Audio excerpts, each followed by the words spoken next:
Greetings, Earth and Space Explorers. Welcome to Doc Waller's Earth and Space Report for Friday, January 22, 2021.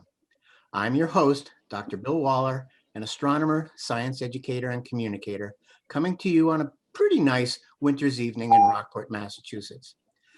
These Earth and Space Reports are intended to engage and inform people like you who are curious about Earth as a planet, who care about our human relations with Earth's life-sustaining environment, and who wonder about the greater cosmos, including our place in space and moment in time.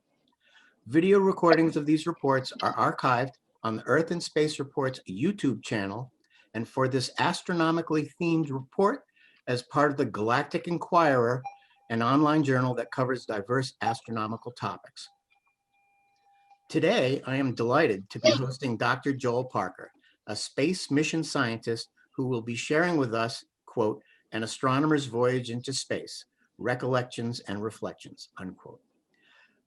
Joel comes to us from Boulder, Colorado, where he has been working as an astronomer at the Southwest Research Institute since 1996. Before then, he and I both worked at NASA's Goddard Space Flight Center in Greenbelt, Maryland, as members of the Ultraviolet Imaging Telescope team. This particular mission had astronauts operating a suite of ultraviolet telescopes from the cargo bay of the Space Shuttle Endeavour. Exciting times indeed. Since then, Joel has played important scientific roles on a myriad of amazing robotic missions to Comet 67P, Churyumov-Gerasimenko, the dwarf planet Pluto, and Arrokoth, a remote member of the icy Kuiper belt at the outskirts of our solar system. Next up for Joel is Lucy, an ambitious mission to a passel of asteroids. So without further ado, I want to extend my sincere thanks to you, Joel, for talking with us this evening. Thank you very much, Bill. And I like the term myriad of missions. That's very good. And you did a good job of saying Churyumov-Gerasimenko. So good job for that. Thank you. So thanks for inviting me to give a presentation here of kind of a reflection, as you say, of what I have been doing the past many years. And maybe I'll dive in here and just start sharing some slides. Can people see my screen? Yes. Yes. All right. So, yes, I like to say I'm on a mission, which is very descriptive. I count myself as being extremely lucky in being involved in not one or two, but several once in a lifetime missions. This wasn't by design. It was somewhat of a random walk. When I was a kid, I didn't expect that I would be involved in missions, although I wanted to be an astronaut. But I never really started off thinking, yes, I'm going to be on missions that visit these places in the distant solar system. So I'm just going to back up a little bit and talk about that kid and how he got to where he is now. So here's a nice little family photo taken way back when. If you look at the smallest one in the group, we zoom in on him there, that's me with actually a telescope. So this was definitely foreshadowing of what might be coming in the future. Notice I'm not quite looking up at the stars, but I'm at least getting the idea of a telescope. I was never one of the kids. I never, as a teenager or anything, was someone who built my own telescopes, ground my own lenses and stuff like that. But I always liked math. I liked science. I liked puzzles. All those things kind of melded together and kind of randomly led me in the direction of doing physics and ultimately astronomy. So in graduate school, I studied astronomy. I went to undergrad in physics and astronomy at Berkeley, and then graduate school at the University of Colorado here in Boulder. And I was a ground-based astronomer. So I did kind of the stuff that most people stereotypically think of when they think of astronomers, going to mountaintops, big telescopes and looking at stuff. The picture that you see there of me on the left is me actually standing in a telescope. So this is a telescope at McDonald Observatory. And I'm actually, I don't know if you can see my mouse moving around here, but I'm standing in the tube of this telescope that was built like a tank. And you can see the mirror in the background here. And if very good eyes, a good screen, you could see some flaws in the mirror in the background that look like little holes in the mirror. Those are actually bullet holes in the mirror. There's a whole story about how a telescope in Texas got bullet holes in the mirror. And then the picture on the right is me at the observatory down in Chile at SWRI, and I'm actually sitting in the cage that hangs off the back of the telescope with a spectrometer back there. So there's this, I have this series of photos, I guess, of me standing in telescopes. But these are, big telescopes with mirrors up to 4 meters in size, doing very classical astronomy. The things I studied at the time were called the Magellanic Clouds. These are galaxies that are neighbors of our Milky Way galaxy. There's the small Magellanic Cloud and the large Magellanic Cloud. These are visible from the southern hemisphere. That's why I went down to Chile for observing.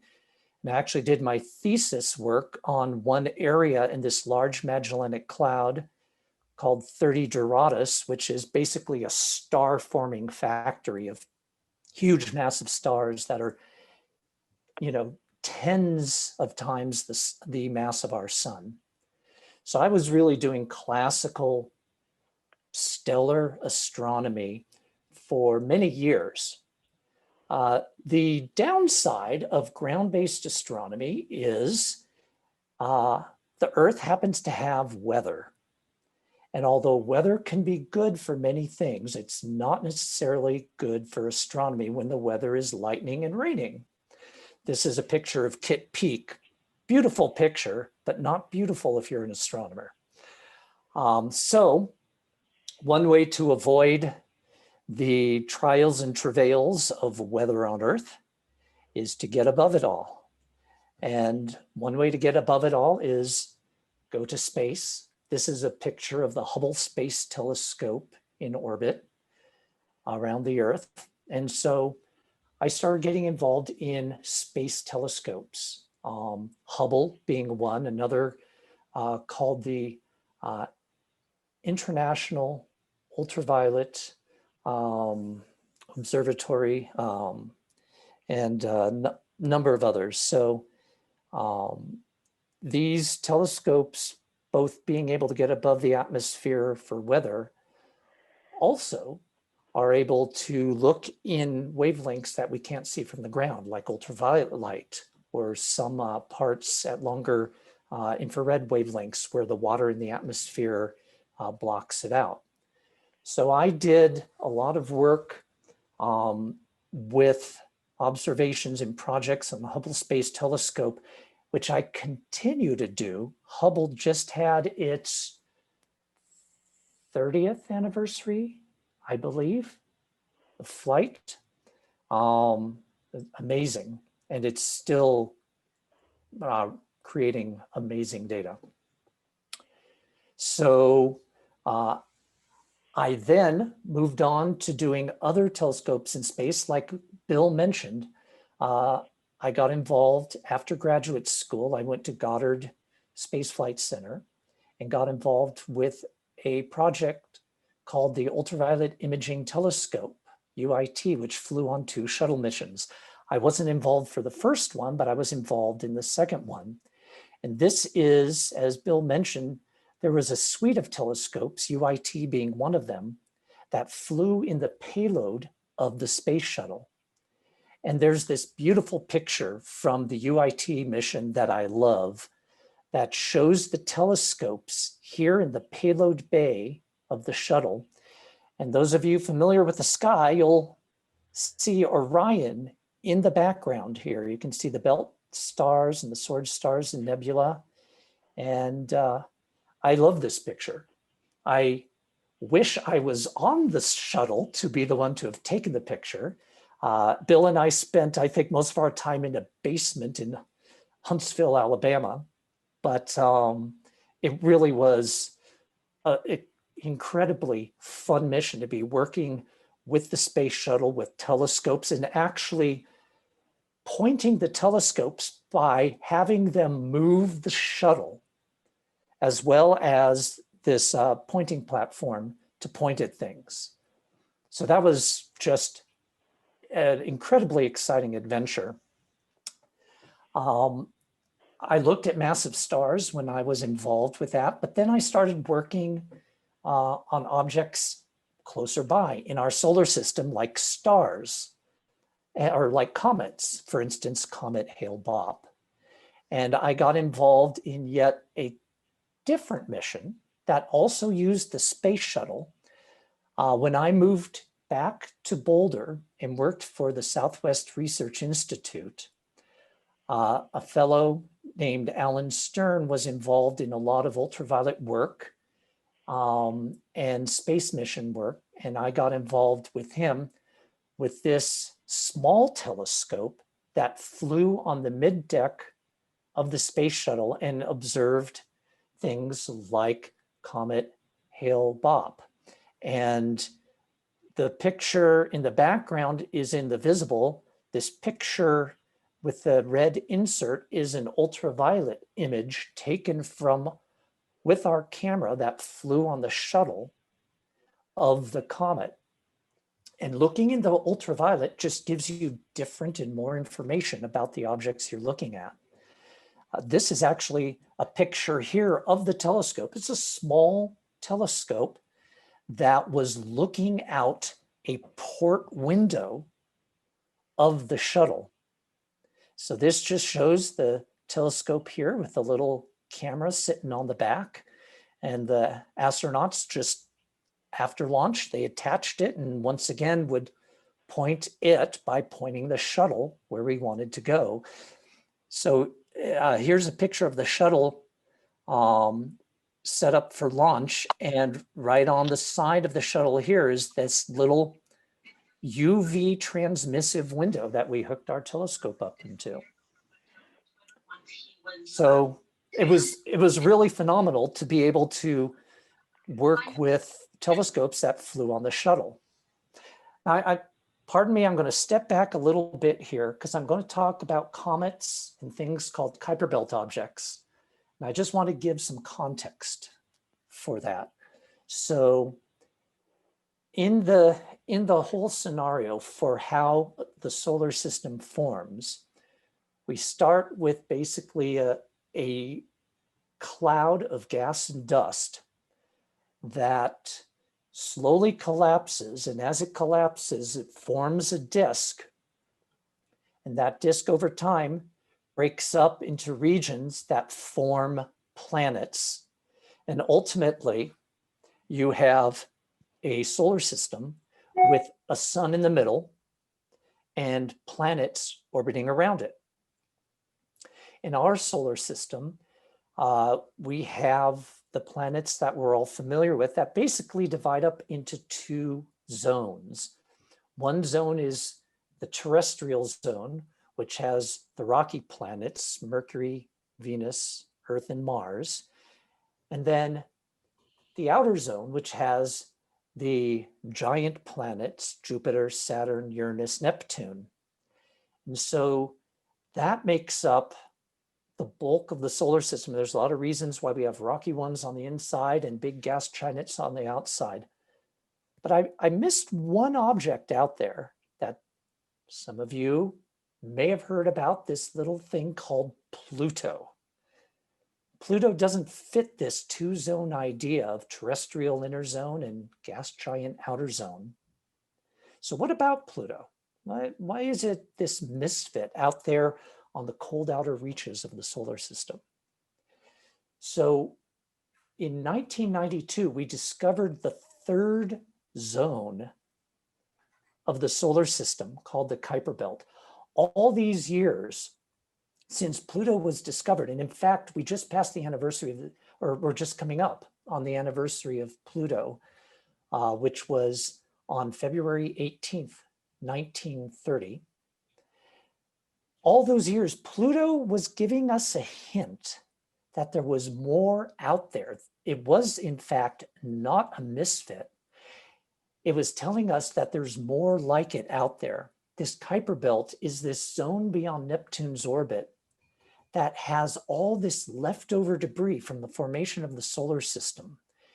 And it's all the small objects, Pluto size and smaller. That is the pieces of icy rock and rocky ice that never really got together to form planets.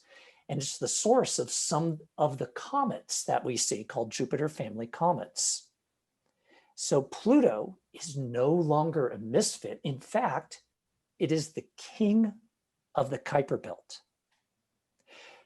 Other Kuiper belt objects started being discovered in 1992, and now we know hundreds and hundreds of these Kuiper belt objects. So we now have this third zone, previously unknown, of the solar system.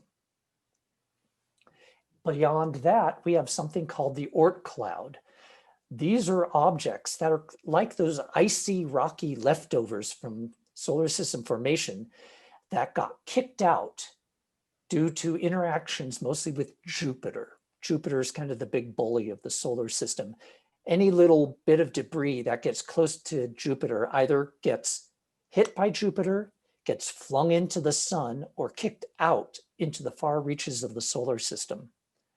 So you can see this little inset here of the Kuiper belt. It's a little teeny dot inside this much larger structure of what we call the Oort Cloud. And the Oort Cloud is at a much greater distance from the sun, 5,000 to 50,000 times the distance of the Earth to the sun. And this has also been the source of what we call long period or Halley family comets that come from all directions. So this is kind of the structure we have now of the solar system with the three zones, the inner rocky zone, the outer gas zone, and the Kuiper belt, and then the Oort cloud. And that kind of gives you an idea of what the Kuiper belt objects and the comets come from.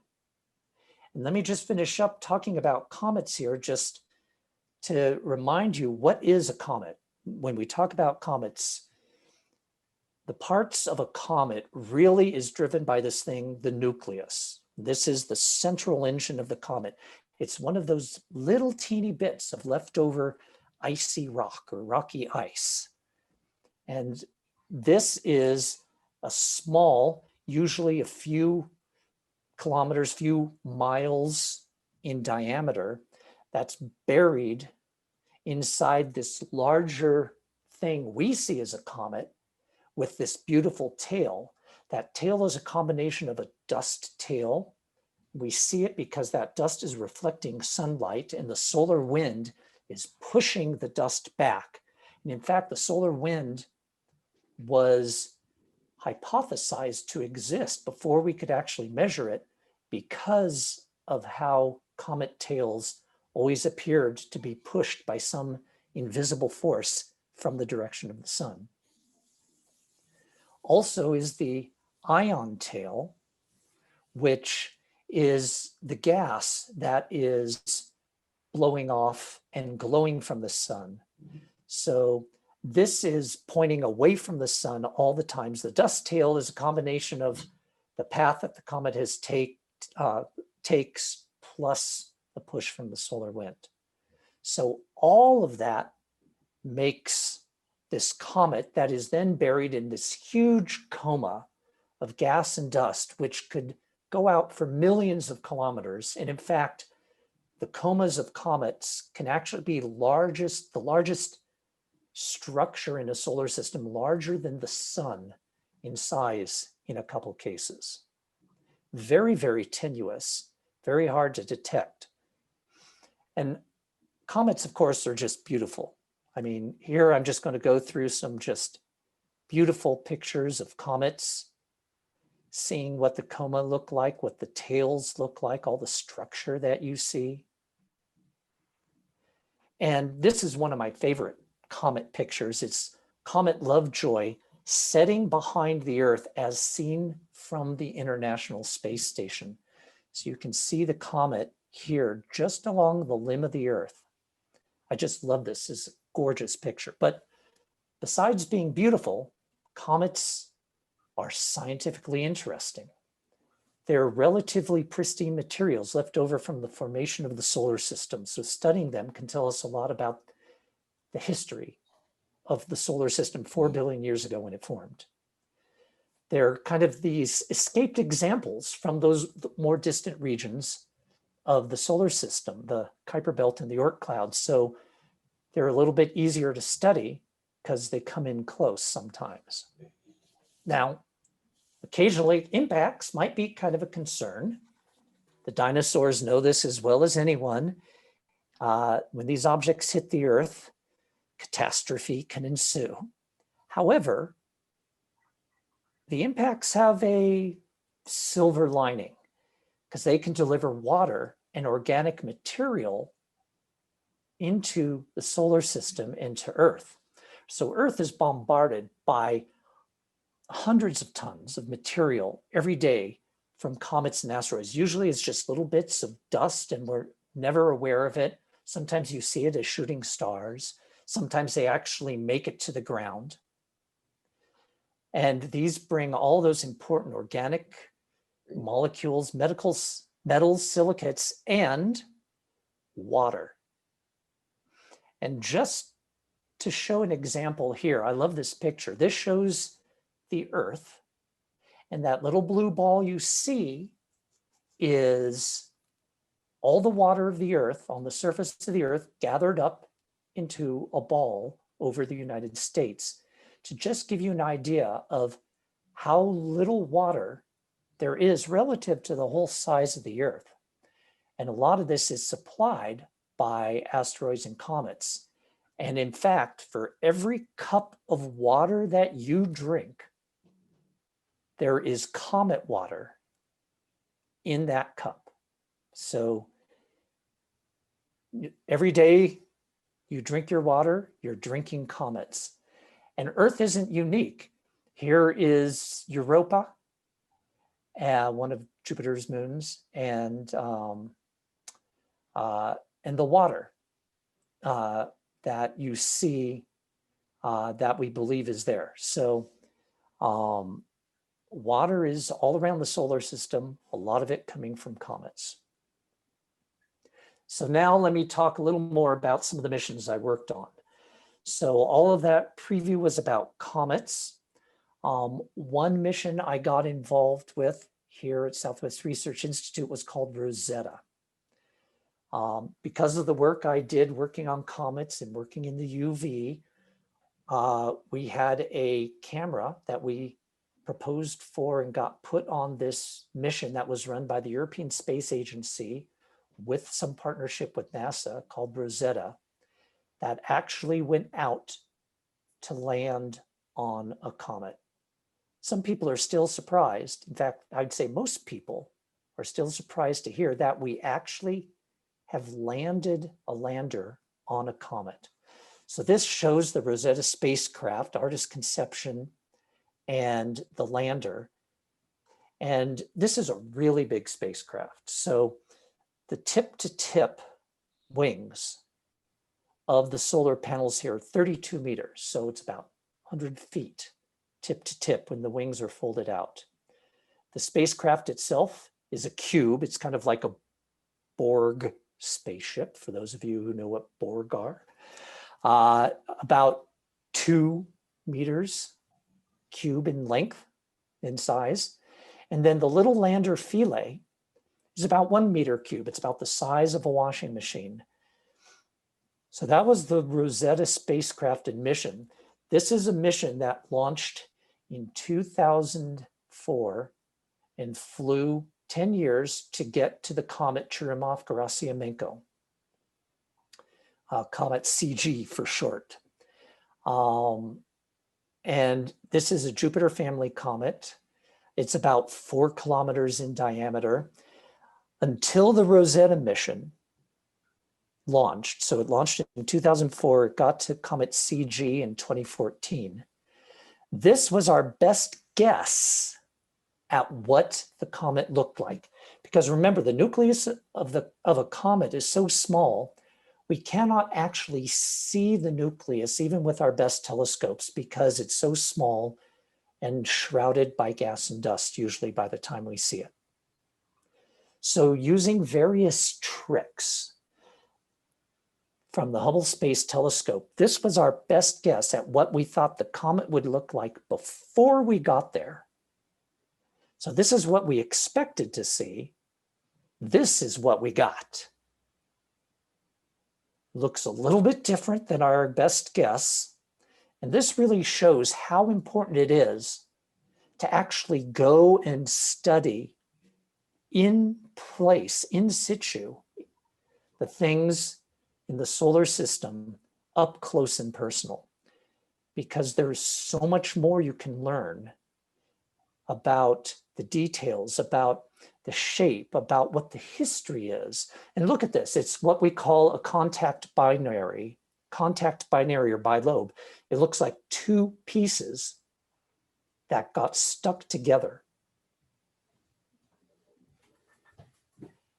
And in fact, this shape made us start calling it the rubber duck because it had this shape. So it made it easy. We would talk about the head of the comet, the body of the comet, the left wing, the right wing. So comet Churyumov-Gerasimenko ended up being called the rubber ducky in a lot of our science team conversations.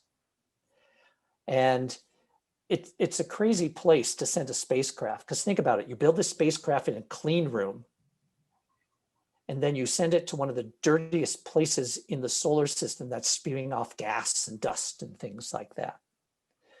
But it was a fantastic mission. It ran for 2 years and ended in 2016, and we're still studying the data. I also got involved in the New Horizons mission, which flew another one of these small ultraviolet telescopes that I was involved with. It's called ALICE. It's an ultraviolet spectrometer. And so we took basically the same spectrometer, same camera that we put on Rosetta, and we put it on New Horizons. This spacecraft, which is about the size of a grand piano. And this spacecraft flew out to Pluto. So this launched in 2006. It also took about 10 years to get to its target. So these missions are a practice in delayed gratification. So here's another example. This is the best image we had of Pluto, in this case from the Hubble Space Telescope, before New Horizons. So this is what we expected. And when we got there, this is what we got. So I think many of you have probably seen this, the image of Pluto, this part here called what we're called the heart of Pluto, which is a vast plain of a nitrogen glacier on Pluto. Pluto was incredibly geologically active, something we didn't expect. It has mountains of frozen water ice as the bedrock, nitrogen glaciers, methane capped mountains, incredibly complex, diverse geology and terrain that is still active for something so small, so far out in the cold reaches of the solar system, that is still being a puzzle for us to solve on how that is. This is a nice kind of color enhanced image of Pluto, accentuating the different types of terrain and its moon Charon. It really is a binary planet system because Charon is about half the size of Pluto, and when they orbit each other, the center point of their orbits is actually outside of the body of Pluto so that they're orbiting around a central point that's between them. So Pluto, again, imagine working on a mission for 5 years to build the mission, years before that to write the proposal and plan for the mission, 5 years to build it, 10 years to fly it, and then you get there, this is what you see, and you now have a lifetime of data to study. It's an amazing journey, but it really takes a lot of patience and detailed planning. But then you get images like this. This is Pluto.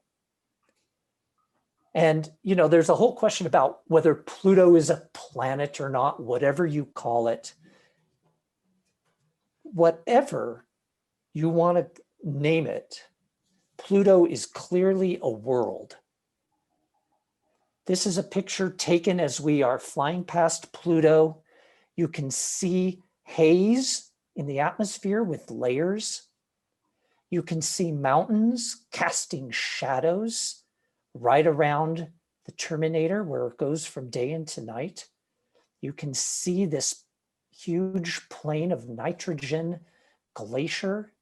I mean, if you were in Star Trek and you were orbiting this object and getting ready to beam down, you would say, beam down to the planet, Scotty. You wouldn't say, beam down to the Kuiper Belt object or the dwarf planet or whatever you want. So whatever you call it, it is a beautiful object to study in its own right. And then after Pluto, we had one more object that we were able to fly by in 2019 that is much, much, much smaller. This is now only about 30 kilometers end to end. It was called Ultima Thule, but its official name is Arrokoth. And think about this. This also looks like a double object, just like Comet Churyumov-Gerasimenko look like two pieces that stuck together. So does this. And that is telling us something about the formation of objects in the outer solar system. And there are a lot of models that are starting to incorporate how you get these contact binaries. So I'm going to talk about one more mission here that I got involved in. Basically, once you get involved in one mission, as long as you do a good job and things go well, there's always a new mission coming up that you may be able to use your skills for. In this case, this mission I'm working on now, I'm still working on New Horizons, but the mission that is now taking most of my time is this mission called Lucy. And Lucy is going to fly out to the orbit of Jupiter to study some small bodies out there that are called Trojan asteroids. And you note that our little icon here for the Lucy mission is the Lucy fossil.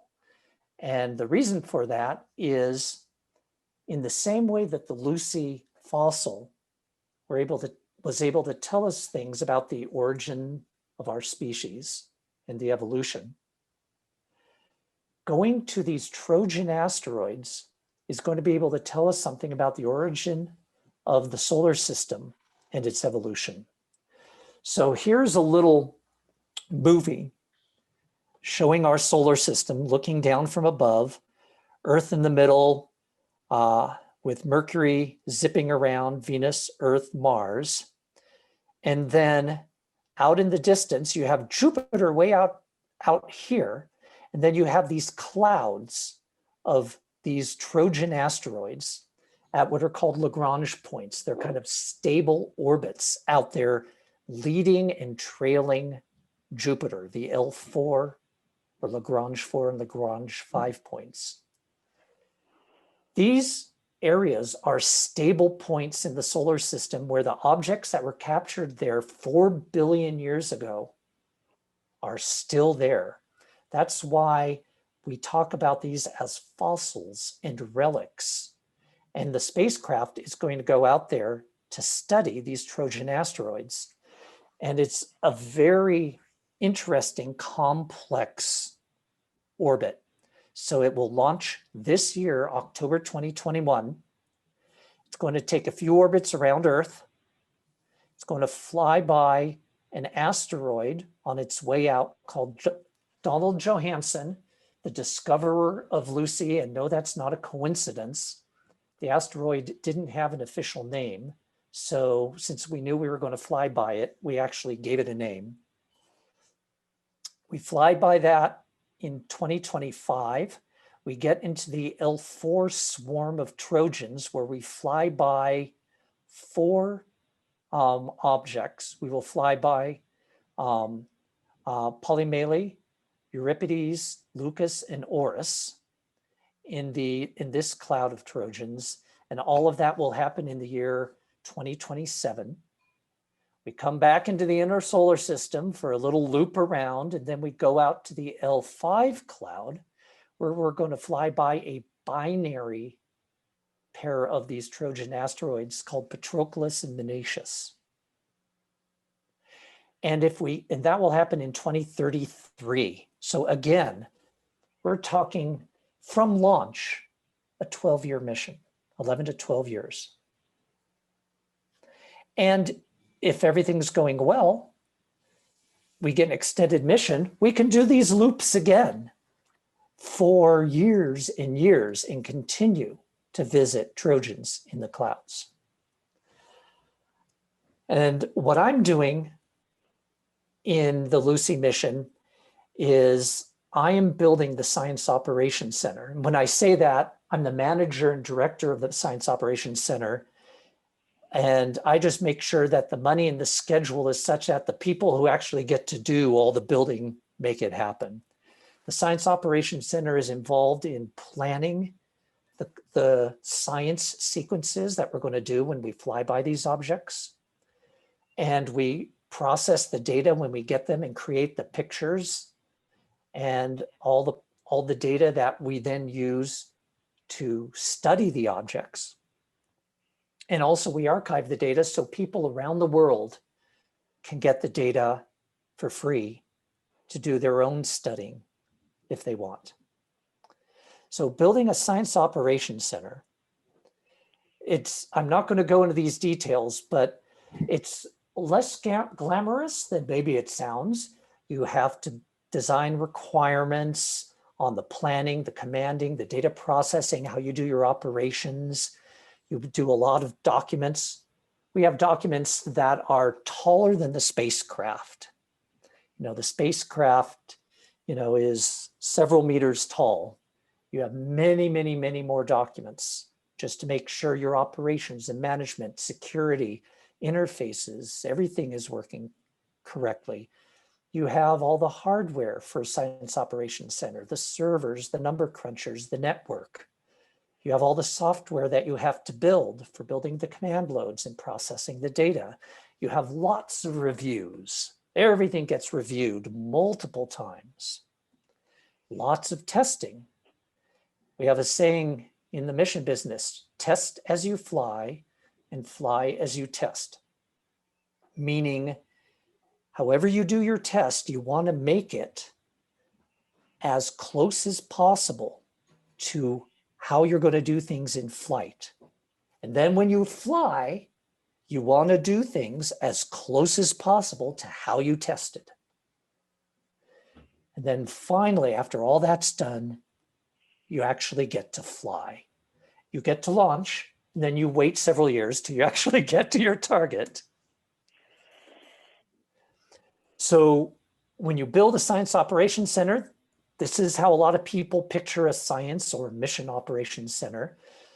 A mission operations center actually sends commands to the spacecraft and manages the spacecraft. Science Operations Center manages all the instruments. So a lot of people have this vision of a Science Operations Center, a big room with monitors and consoles. It's not really that anymore. This is our Science Operations Center. It's a rack. It's a rack of a lot of computers. and we all log in remotely to do our work from the office, or as for the last several months, from home. So I have had the amazing experience working on another mission for the Lunar Reconnaissance Orbiter of sitting in my living room, eating breakfast and watching data come down to my laptop live from the moon. That's pretty amazing. I always say when that, it's like we are living in the future. The center is this rack of computers, but it's also the people who do the programming, the planning, the command sequencing, the testing, the data processing, the archiving, checking, everything. It's really the people doing all that work. The computers just help us do the work we want to do. And then there's the mission team beyond the science operations team. These are the scientists, the engineers, all the other programmers who access the SOC to get the data from their offices or home. So we're still in the process of building the Science Operations Center to be ready for launch in October. And I just want to finish up with just saying, maybe this interests you. Maybe some of you think, hey, it'd be fun to work on a space mission. How do you work on a space mission? Well, there's around, for New Horizons, there's about 2,500 people who worked on some part of New Horizons over 15 years. Rosetta was about the same. It can be, like I said, a very long-term commitment with delayed gratification. Your time is not your own because things have to get done and launch at a certain time, and the orbits of the planets aren't going to wait for you. You have to look at the day-to-day details, but you have to take the long-term view. So if that's for you, what is the right stuff to work on the space mission? Well, a lot of people think, yeah, it's true.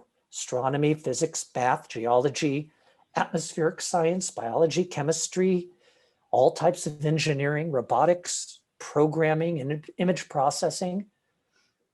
Any of those backgrounds are absolutely applicable to doing space studies and working on missions. But there are many other avenues to get to work on space mission. People who never imagined they would work on a space mission based on what they were interested in or went to school for. That includes educators, communicators and journalists, accountants, project managers, planners, quality assurance specialists, people doing administration, graphic designers, and other kind of artists like modelers and drafters. There are so many different paths that you can take to get involved in space missions. If it's something you really want to do, there is probably a place for you. And students, even if you don't have a degree yet, even if you're still going to school, we've had high school students and college students involved. And in fact, I just want to mention the New Horizons mission actually has an instrument called the Student Dust Counter. This instrument was completely designed, built, run, operated in flight by college students. So there is a lot of opportunity to do that. So I just want to close with a couple of my favorite images. So this one is beautiful, this simple blue ring.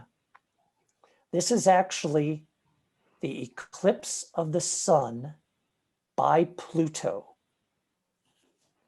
The only way this picture can be taken is being past Pluto. This is really a beautiful image because it shows you we went beyond Pluto.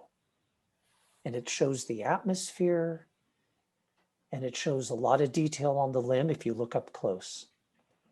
And then I think probably my all-time favorite picture from a mission is this. This is a selfie, a space selfie of the Rosetta spacecraft with the comet Churyumov-Gerasimenko hanging in the sky.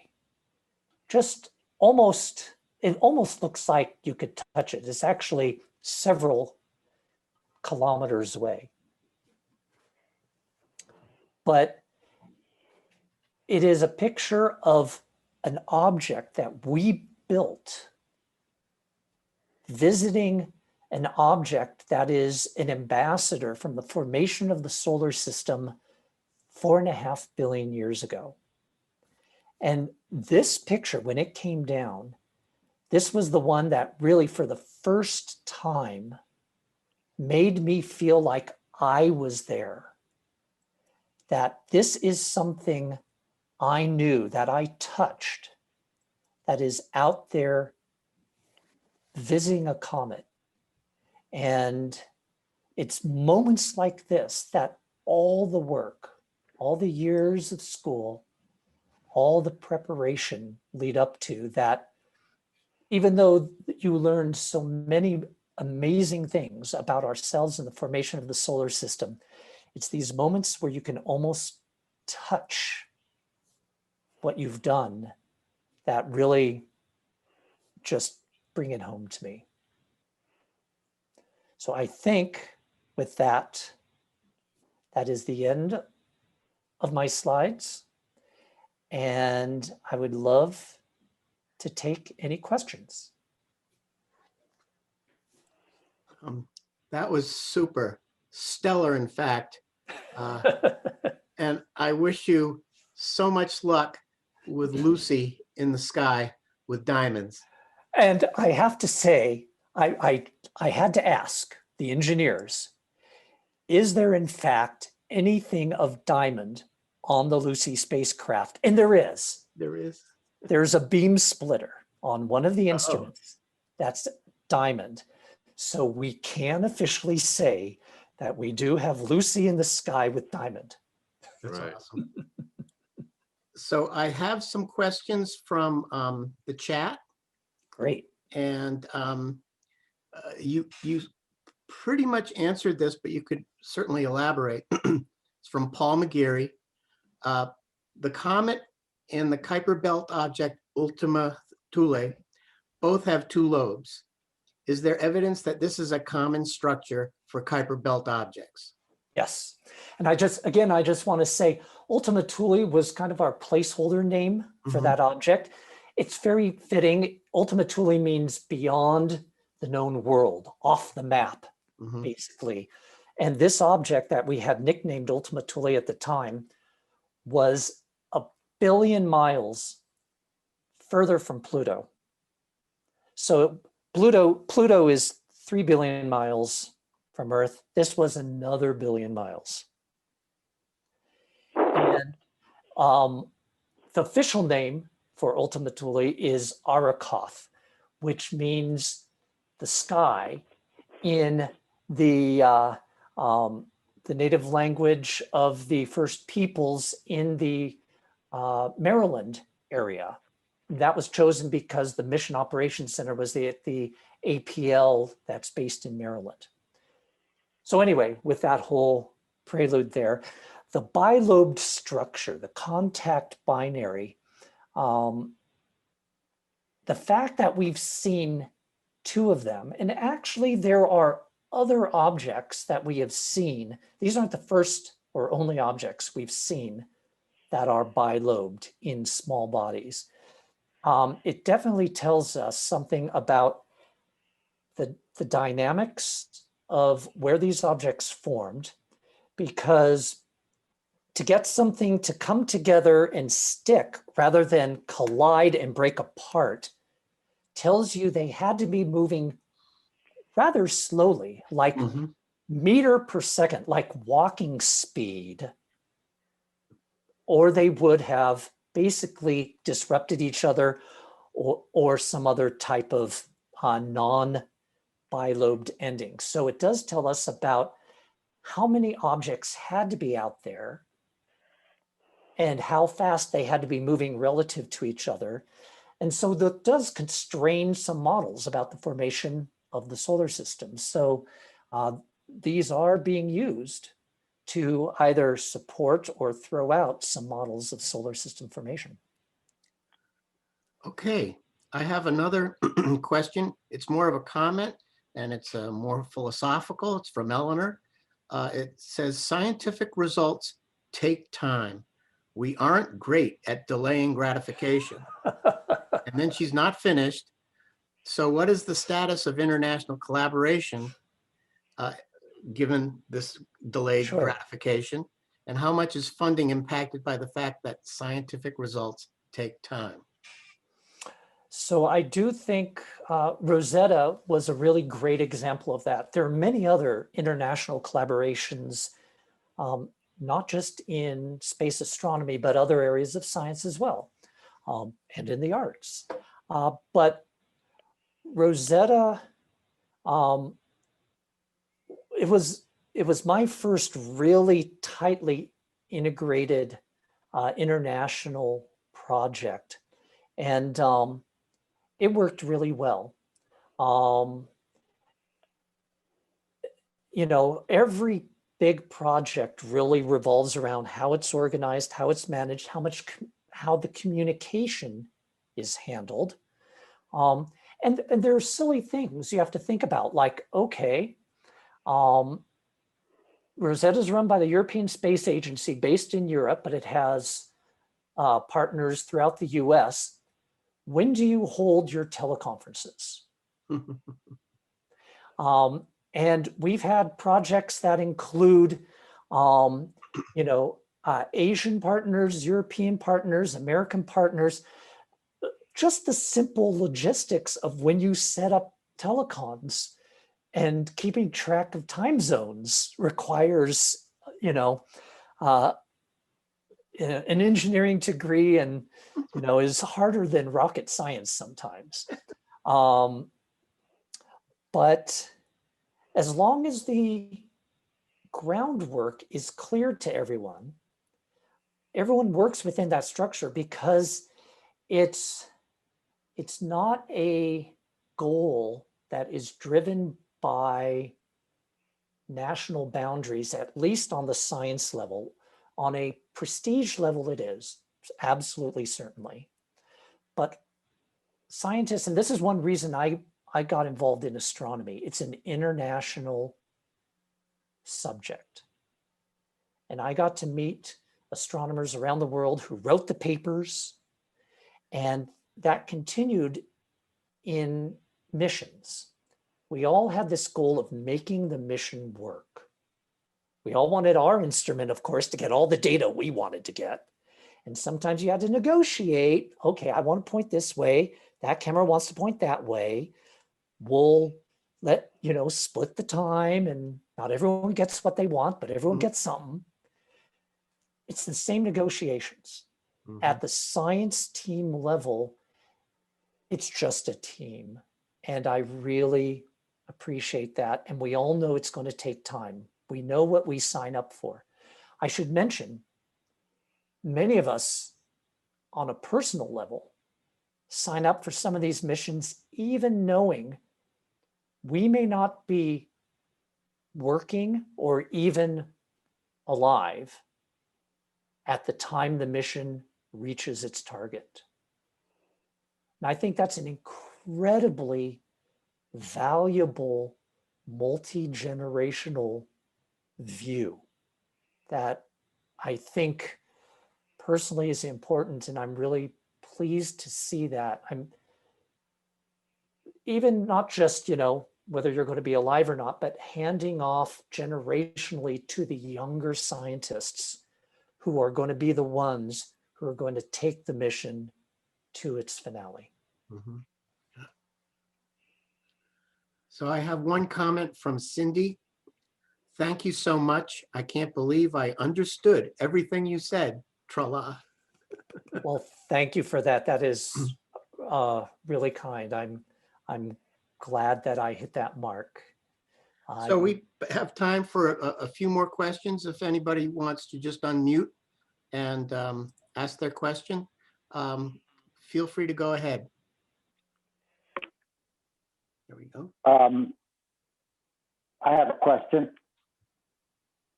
Sure.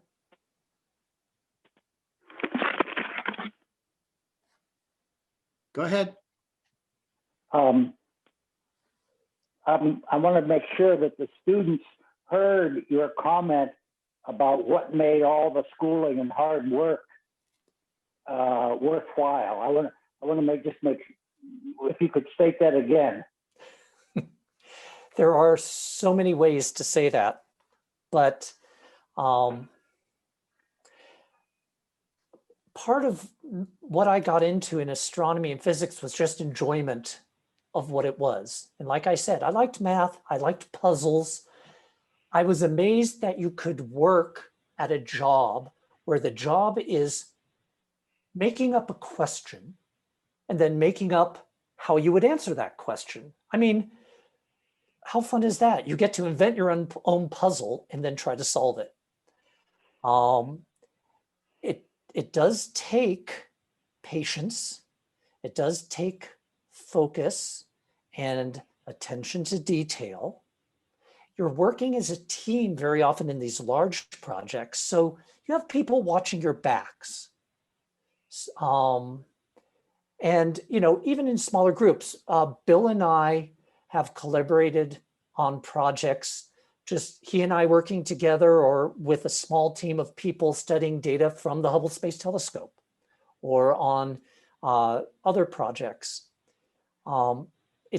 There's a lot of interactions. So there's everything that you've spent your time learning about in training, whether it's how to program in Python or doing the math or, doing really good modeling or design or communication. And going into a project that is going to be for the long haul. And if that is the type of thing that attracts you, it's absolutely worth it. And I find it so much fun in the day-to-day, to be honest, that those 10 years go by very quick.